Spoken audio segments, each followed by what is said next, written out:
Our Father, lead us not into temptation. Does God really tempt us?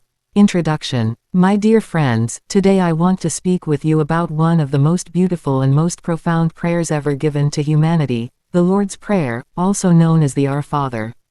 This prayer has been prayed for 2,000 years. It is prayed by millions every single day. We hear it during the Holy Mass, we whisper it in our private prayers, we teach it to children, and many Christians say it with their last breath as they leave this world. It is the prayer that Jesus Christ himself taught us, word for word. But inside this prayer, there is one phrase that has caused questions and even confusion for centuries. It is the line, "Lead us not into temptation." What does it mean? Does it mean that God himself leads us into sin? Does God set traps for us to fall? Today, we are going to explore this question deeply, so that we can understand the love of God more clearly, and pray this prayer with confidence and trust. The origin of the Lord's Prayer. The Lord's Prayer appears in two places in the New Testament. The first is in the Gospel of Matthew, chapter 6, verses 9 through 13. This version is slightly longer and it is the one we know best in Christian liturgy. The second is in the Gospel of Luke, chapter 11, verses 2 through 4.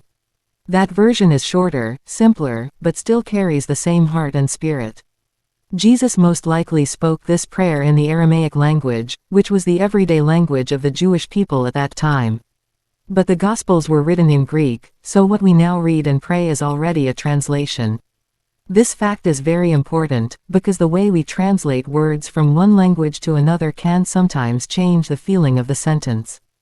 The phrase "lead us not into temptation" comes from the Greek expression, kai mi eisenenxhemas eis perismen, which can also be translated as "do not allow us to enter into temptation," or "do not let us fall when the trial comes."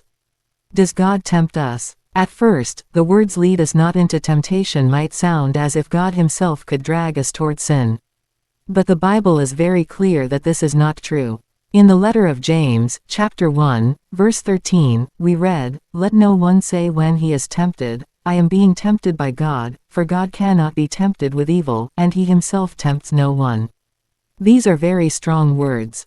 They tell us directly that God never causes us to sin. He is pure goodness, pure holiness, and pure love. He does not set traps for his children. But he does allow us to face trials, because it is through trials that our faith becomes stronger, just as fire purifies gold. Why did Jesus teach us to pray this way? The Jewish way of speaking often attributed events to God, even when God only permitted them to happen. In the Old Testament, when disasters or judgments came upon the people, the writers often said that God brought them, even though in reality God allowed them as the consequences of human actions. In the same way, when Jesus teaches us to say "lead us not into temptation," it is not about God actively pushing us toward evil. It is a humble cry of the human heart, "Father, please protect me. Please do not allow me to be overcome when temptation comes. Please give me the strength to remain faithful." The Church's clarification. In recent years, the Catholic Church has worked to make this meaning clearer in modern languages. For example, in French, the prayer now says, "Do not let us enter into temptation." In Spanish, it says, "Do not let us fall into temptation." In Italian, it says, "Do not abandon us to temptation." In Polish, the bishops have translated it as, "Do not allow us to yield to temptation." The idea is always the same. God does not tempt us.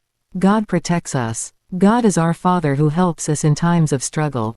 The new translations are not changing the prayer itself, but clarifying its true meaning for today's believers.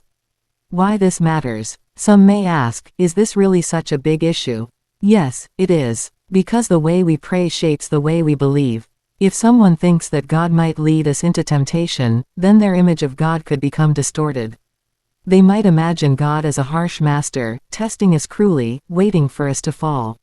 But if we understand correctly that God is our loving Father who never tempts us, then we approach him with trust. We see him as the one who strengthens us when we are weak, and rescues us when we are surrounded by trials.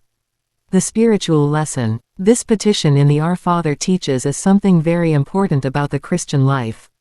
We cannot defeat evil on our own.